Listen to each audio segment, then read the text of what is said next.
Hello, good afternoon, everyone. I'm going to make my second review of a TV series. So I've done a review of Bridgerton, which is an excellent um, TV series. And now I'm going to do the one for Lupin.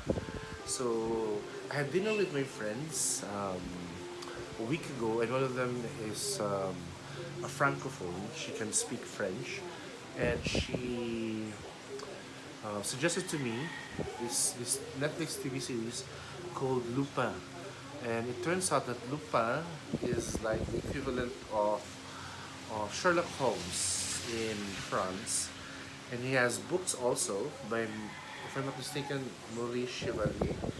Let me check. Lupin books, author. Yeah, Maurice Leblanc. Sorry, not Chevalier. Maurice Leblanc, and he created this character, Arsene Lupin. Sorry, it's not like I made a mistake. It's not like um, Sherlock Holmes. He's a gentleman thief. He's like Robin Hood. Sorry. Um, yeah, sorry. So although Robin Hood was in the medieval times, Arsene Lupin characters it was in the 1900s, early 20th century, and then of course this version is a modern version of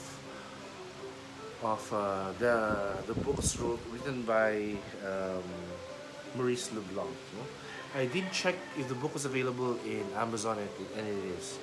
If you want to read the book, then go on and read it.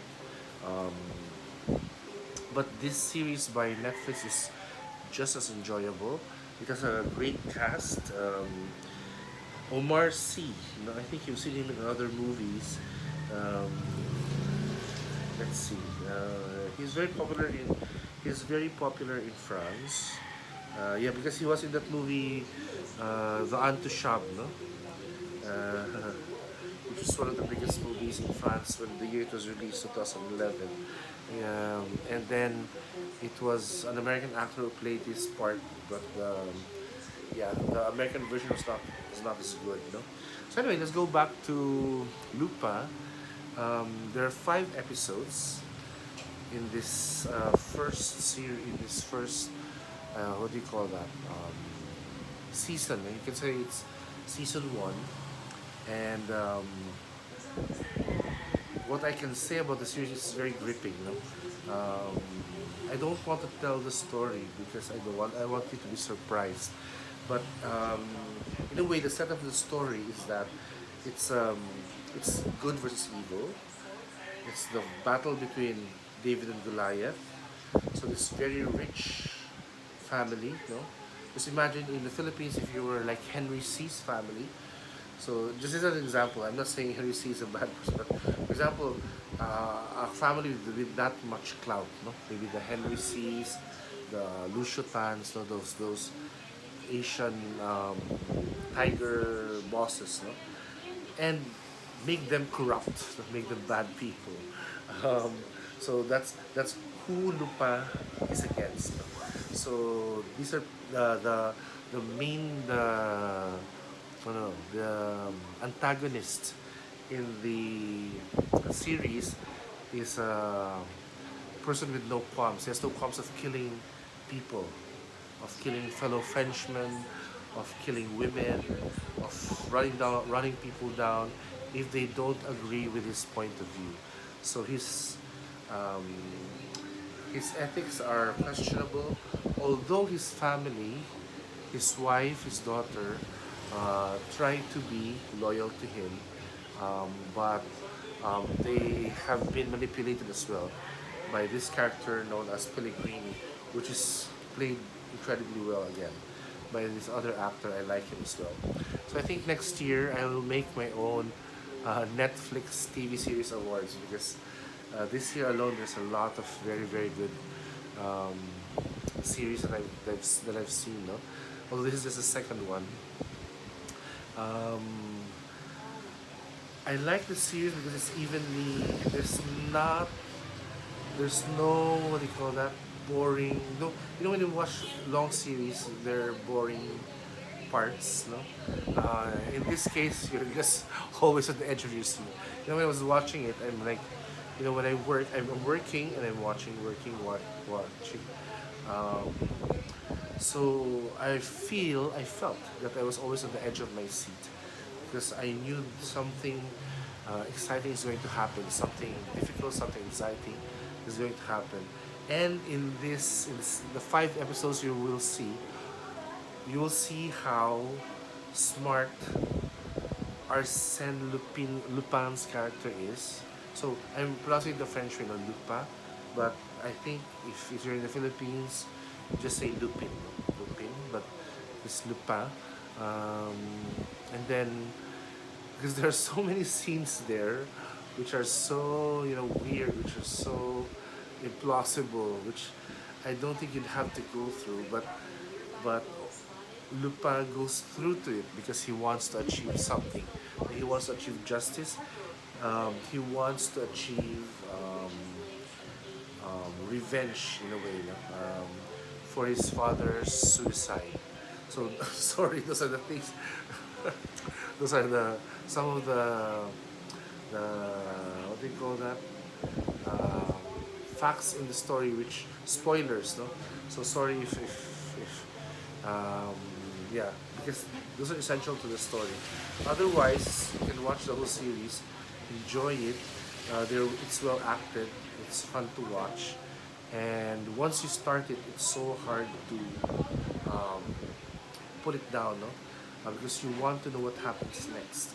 Um, the cliffhangers are so good that you'd want to see the next thing that happens, so you don't want to delay. That's why I was able to finish it in a week because anyway it's only 5 episodes, so it's like 5 hours so tapos agad. But it's um, 5 exciting hours, 5 very interesting because the characters are very interesting. Um, it also makes me want to read um, the books of Maurice Leblanc. Well, to practice my French na din. Um, and I'm very, very excited to see season 2 because the cliffhanger of season 1 is so great that I want to know immediately what happens in season 2 and see how all these challenges plays out. I don't know the extent of how long or how many books Maurice Leblanc wrote, but I think this is a story which a creative writer can really stretch, no? Because it's a detective series. It's like, you know, it's a gentleman thief. Um, the any great writer can probably extend this series to whet the appetites of those like me who are have been fans of Omar Sy's character. No? We like his charisma. We love how he portrays the character. So we don't want the series to just end on season 2. If they can extend it maybe up to season 5, that would be very exciting. No? Because we want to see how his character develops. Especially now that he has a young son, he has a wife, and um, you know, it's like Robin Hood. No? You want to know if he gets caught or what he does not to get caught. No? And it's also, in a way, for for a country like the Philippines where this justice moves very slow, Lupin is very attractive to us because he's like a vigilante. No? He he fights against um, a Goliath of a corrupt person using the wiles of a smaller person like David. No? So he has many slingshots with stones. No? And he uses his head very well. Although many of the scenes in the series are, like, is that really true? Is that really going to see? Is that what he's really going to do? So, but even then, it's enjoyable to watch. I strongly suggest you check out Lupa. The version you'll see on the TV, I think, is dubbed already in English. So at least you won't. I was relieved because I was worried that my mom had to read all those subtitles. So. But It would be interesting to watch a series in French as well because at least people like me who are studying French can practice our listening skills. So anyway, thank you very much for your time. If you find the time, check out Lupa. It's on Netflix right now. Please follow me on my Instagram, my Facebook, and my Twitter. And then please subscribe to my channel, Writer Coach Tony. Thank you very much and take care, everyone.